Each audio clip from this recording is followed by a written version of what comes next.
Hi అందరికీ, welcome to chef ప్రయోగాలు. ఈరోజు నేను మీకు టేస్టీ అండ్ క్విక్ రెసిపీ పప్పుచారు చేసి చూపించబోతున్నాను. పిల్లలకి కూడా చాలా ఈజీగా డైజెషన్ అయిపోతుంది. మరి ఇంకెందుకు ఆలస్యం, ప్రాసెస్లోకి వెళ్ళిపోదామా? ఇప్పుడు ఒక ప్రెషర్ కుక్కర్ తీసుకొని దీంట్లో 1 కప్ కందిపప్పు వేస్తున్నాను. ఇలా ఈ కందిపప్పుని 2 సార్లు వాష్ చేశాను. మీరు ఒక అరగంట ముందు నానబెట్టుకున్నా బాగా వస్తుంది పప్పు. లేదు మనకు అంత టైం లేదు, నాకు తొందరగా ప్రాసెస్ అయిపోవాలి అన్నప్పుడు ఇలా డైరెక్ట్గా కూడా కప్పు కందిపప్పు వేసుకొని వాష్ చేసేసుకొని దీంట్లోనే 2 నేను మీడియం సైజు టొమాటోస్ వేస్తున్నాను. దీంట్లోకి చీలికలుగా కట్ చేసి పెట్టుకున్న పచ్చిమిర్చి కూడా వేసేస్తున్నాను. పచ్చిమిర్చి మీ టేస్ట్ని బట్టి వేసుకోండి. నేను ఒక 2 పచ్చిమిర్చీలు వేసాను. మీరు ఒకవేళ స్పైసీ ఎక్కువ తింటామంటే ఒక 2-3 ఎక్స్ట్రా కూడా వేసుకోవచ్చు. నేను దీంట్లోనే పులుపు కోసం కొంచెం చింతపండు వేస్తున్నాను.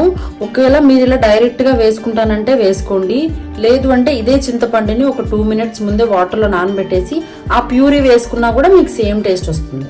దీంట్లోకి 1 టేబుల్ స్పూన్ సాల్ట్ వేస్తున్నాను. దీంట్లోనే 1/2 టేబుల్ స్పూన్ పసుపు వేస్తున్నాను. ఇప్పుడు మనం 1 కప్పు కందిపప్పు తీసుకున్నాం కాబట్టి దీంట్లోకి నేను 3 కప్పుల వాటర్ యాడ్ చేస్తున్నాను. ఇలా 3 కప్పులు వాటర్ యాడ్ చేసుకున్నాను. ఎందుకంటే 2.5 కప్పు సరిపోతుంది వాటరు, కానీ నేను చాలా పల్చగా చేద్దాం అనుకుంటున్నాను. పప్పు చారు అంటేనే మనకు పల్చగా ఉంటుంది కదా, సో అందుకని చెప్పేసి నేను 3 కప్స్ వేసాను. దీంట్లోకి నేను ఇలా ఆనియన్ని చిన్న చిన్న ముక్కలుగా కట్ చేసి వేస్తున్నాను. పోపులో కూడా వేస్తాను, కానీ ఒక పెద్ద ఆనియన్ తీసుకొని హాఫ్ దీంట్లో వేస్తాను, హాఫ్ పోపులో వేస్తాను అనమాట. తింటున్నప్పుడు టేస్ట్ చాలా బాగుంటుంది. ఖచ్చితంగా ఇది ఒకసారి ట్రై చేయండి. ఇప్పుడు స్టవ్ ఆన్ చేసుకొని మూత పెట్టేసుకున్నాం కదా. ఇప్పుడు ఈ కుక్కర్ అనేది 5 to 6 విజిల్స్ కనుక వచ్చినట్టయితే పప్పు బాగా ఉడికిపోయి ఉంటుంది. లేదు మీకు అంత మెత్తగా కాదు, కొంచెం మాకు పప్పు ఆ ఫ్లేవర్ తెలియాలి అంటే ఒక 4 విజిల్స్ తీసేసుకొని తీసేసుకోవచ్చు.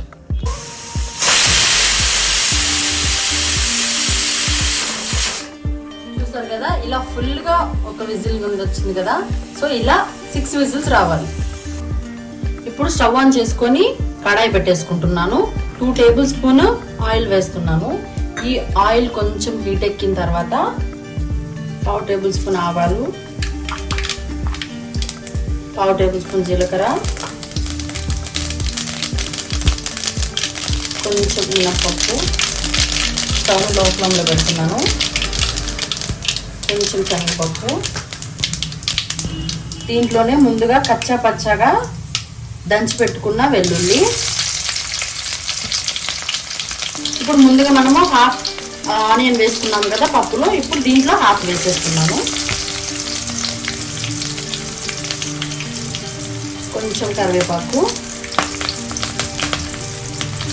3 ఎండుమిరపకాయలు. ఇలా ఇవన్నీ వేసుకున్న తర్వాత బాగా కలిపేసుకుంటున్నాను. ఇలా అన్నీ ఒకటేసారి వేసేసుకొని బాగా కలిపేయాలి. ఆనియన్ అనేవి ఇప్పుడు కొంచెం హై ఫ్లేమ్లో పెడుతున్నాను. ఆనియన్ అనేవి లైట్ బ్రౌన్ కలర్ వచ్చిన తర్వాత మనం తీసి పక్కన పెట్టేసుకున్నాం.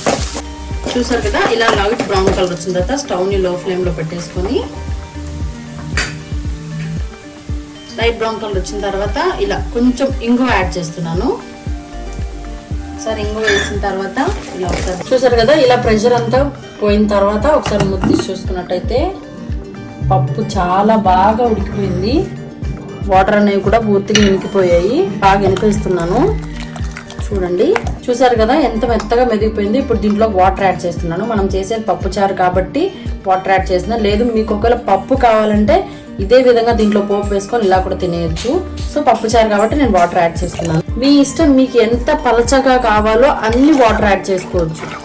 చూసారు కదా, వాటర్ యాడ్ చేసిన తర్వాత ఎంత పలచగా వచ్చేసిందో. ఇప్పుడు దీంట్లోకి మనం ముందుగా తయారు చేసి పెట్టుకున్న పోపుని యాడ్ చేసేస్తున్నాను. మనం ముందు ఫ్రై చేసి పెట్టుకున్నాం కదా, అవన్నీ ఈ పప్పు చారులో వేసేయచ్చు, లేదా ఈ పప్పు చారునైనా డైరెక్ట్గా దాంట్లో వేయొచ్చు. కానీ నేను ఇలా చేస్తానన్నమాట. నేను చిల్లీ 2 వేసాను కాబట్టి పచ్చిమిరపకాయలు, మీరు కావాలంటే 2 టేబుల్ స్పూన్ల కారం కూడా వేసుకోవచ్చు. నేను కారం వేస్తున్నాను. చిల్లీ ఫ్లేవర్ కంటే నాకు ఈ ఫ్లేవరే బాగా అనిపిస్తుంది అనమాట. సో మీ ఇష్టం, మీ స్పైసీ ప్రకారంగా మీరు ఒక కారంని యాడ్ చేసుకోవచ్చు. ఇదే స్టేజ్లో మనం సాల్ట్ కూడా చెక్ చేసుకోవాలన్నమాట. నాకు సాల్ట్ కొంచెం తక్కువ అనిపించింది, సో నేను అందుకని సాల్ట్ కూడా యాడ్ చేసేసి ఒకసారి బాగా కలిపేస్తున్నాను. కలిపేసి ఈ పప్పు అనేది మనకి బాగా బాయిల్ అవ్వాలి. ఎంత బాయిల్ అయితే అంత పర్ఫెక్ట్ టేస్ట్ వస్తుంది అనమాట. చూడండి, నేను ఈ స్టేజ్లో అన్నీ యాడ్ చేసిన తర్వాత ఉప్పు కారం అన్నీ చూసుకుంటున్నాను. మనకి ఏ ఒక్కటి తక్కువ అనిపించినా ఇప్పుడు యాడ్ చేసుకోవచ్చు. చింతపండు పులుపు తక్కువ అనిపించినా యాడ్ చేసుకోవచ్చు. చూసారు కదా, మన పప్పు అనేది బాగా ఉడకడం స్టార్ట్ అయింది. ఇలా మీకు వీడియోలో చూపిస్తున్న విధంగా బబుల్స్ వచ్చాయంటే అది కొంచెం దగ్గరికి వచ్చింది, ఇంకొక 2 minutesలో మనం స్టవ్ ఆఫ్ చేసుకోవచ్చు అన్న టైంలో కొంచెం ఒక గుప్పెడు కొత్తిమీర తీసుకొని దాంట్లో యాడ్ చేసేసి దీన్ని కూడా యాడ్ చేసిన తర్వాత ఒకసారి బాగా కలిపేయండి. ఎందుకంటే ఈ కొత్తిమీర కూడా పప్పులో మనకి బాగా ఫ్లేవర్ తెలియాలి కదా. చూసారా ఎంత బాగా గుమ్మగుమ్మలాడుతూ ఉడుకుతుందో. సో ఇదే స్టేజ్లో మనం స్టవ్ కూడా ఆఫ్ చేసేసుకొని సర్వ్ చేసేసుకుందాం. మన పప్పుచారు అయితే రెడీ అయిపోయింది కదా, చూస్తున్నారా పొగలు కక్కుతుంది. మన పప్పుచారు అయితే వేడి వేడి అన్నంలో కనుక వేసుకొని తింటే చికెన్ మటన్తో కూడా మనం ఇంత తృప్తిగా తినమేమో అని మాత్రం ఖచ్చితంగా అనిపిస్తుంది.